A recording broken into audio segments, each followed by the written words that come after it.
Berita Sumsel 24 jam hari ini, babak penyisian lomba sang juara Payung ke Museum hingga kini terus berlangsung.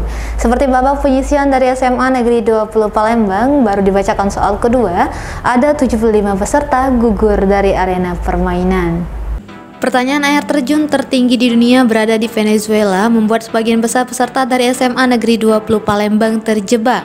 Pada soal kedua ini, 75 peserta dari 100 siswa gugur dari arena permainan.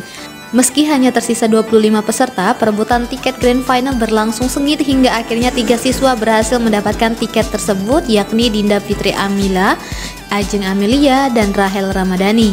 Ajeng mengaku bahagia bisa mewakili sekolahnya untuk bersaing dan beradu wawasan bersama peserta dari 35 sekolah lainnya. Meski baru pertama kali ke Museum Negeri Sumsel, namun dia berkesan museum tersebut memiliki tata koleksi yang rapi sehingga tidak seseram yang dia bayangkan. Kalian kan sudah berhasil menyisikan 97 teman-teman lain. Nah, mungkin sebelumnya apa yang kalian siapin? Baca sekitaran, kan tadi keliling-keliling museum, kami lihat-lihat prasastinya, terus tuh di rumah juga sudah belajar, ada belajar soal, itu soal-soal yang sudah dibaca lagi, ya itulah dibaca-baca keliling museum tadi. Untuk ke museumnya sudah berapa kali? Baru pertama kali. Kesan pertama apa? Oh, ini nih, itu tertata rapi, jelas galau ini museumnya. Sementara itu, guru pendamping SMA Negeri 20 Palembang, Yosi Susanti mengatakan akan mendukung penuh dan membimbing anak didiknya dengan belajar lebih giat. Apa nih yang akan, strategi apa nih Bu yang akan dilakukan oleh pihak sekolah, mungkin dibantu oleh teman-teman OSIS atau sejarah yang lain agar bisa menguasai itu? Pertama mungkin kita akan mengadakan kunjungan ke museum. Di sana kan banyak pameran-pameran, anak-anak disuruh keliling museum. Terus kemudian kami juga suruh, karena sekarang kan zaman internet, itu banyak sekali di internet, jadi kami suruh juga untuk mengetahui dari internet. Oke, jadi langsung belajar ke sini untuk melihat koleksi museum. Iya. Reporter Sri Depi, juru kamera Firyansyah, palfresh.com. Pemirsa, video aksi perundungan atau bullying terhadap salah seorang siswa SMP di Empat Lawang viral di media sosial Kamis kemarin. Dalam video tersebut tergambar saat korban dianiaya kawan-kawannya.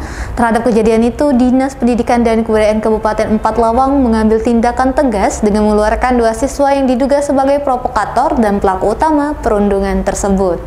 Dalam video yang berdurasi 2 menit 8 detik itu terdapat beberapa siswa berseragam SMP sedang menganiaya atau merundung salah satu siswa lainnya.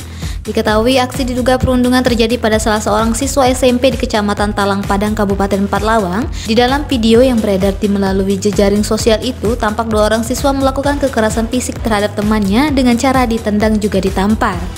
Pihak Disdikbud Empat Lawang secara tegas mengecam aksi perundungan tersebut.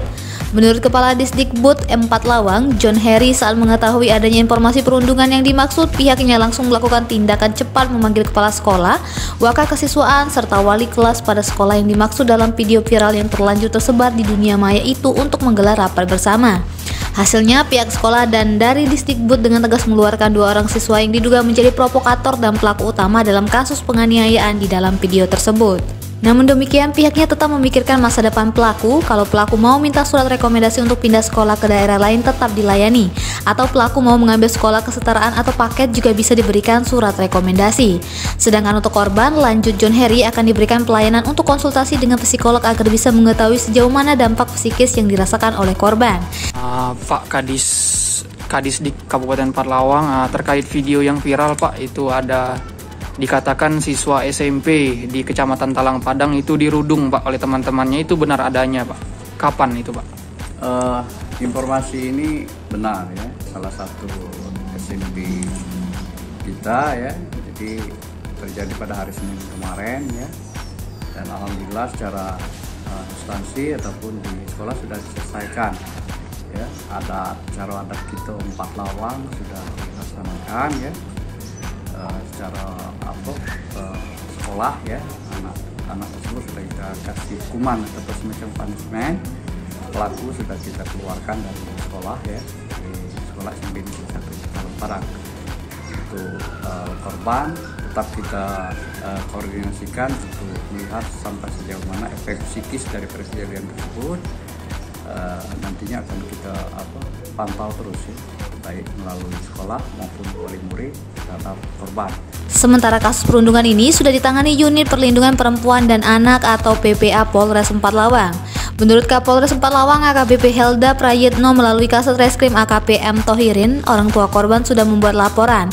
Pihaknya juga sudah cek TKP dan memeriksa saksi-saksi dalam kasus perundungan tersebut. Reporter Eko Wahyudi, palfresh.com. Anggota Polres Ponorogo melakukan autopsi jasad AM yang meninggal di Pondok Pesantren Modern Darussalam Gontor, Jawa Timur.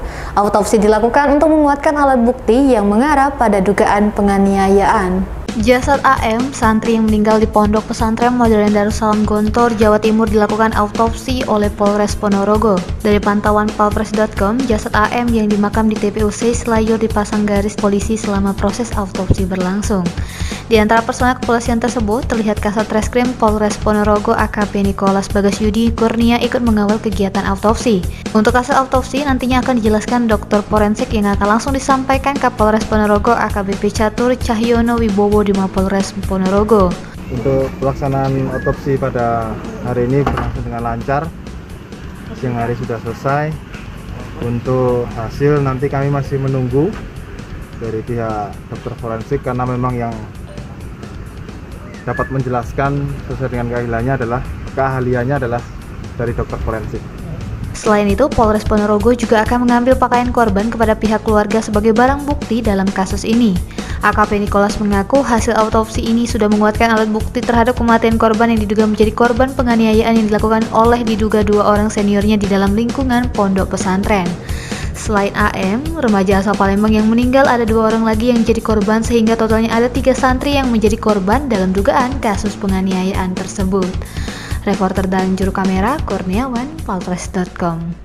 Berita terakhir Sumsel 24 jam hari ini, ribuan massa yang menolak kenaikan harga BBM di simpang DPRD Sumatera Selatan dipukul mundur anggota kepolisian.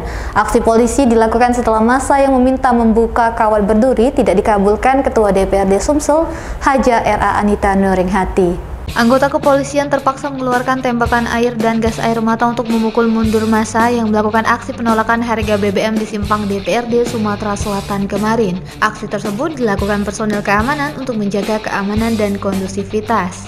Dari hasil pantauan palfresh.com, aksi pukul mundur ini dilakukan anggota kepolisian setelah permohonan massa untuk membuka kawat berduri tidak dikabulkan Ketua DPRD Sumsel, Haja Anita Nuringhati.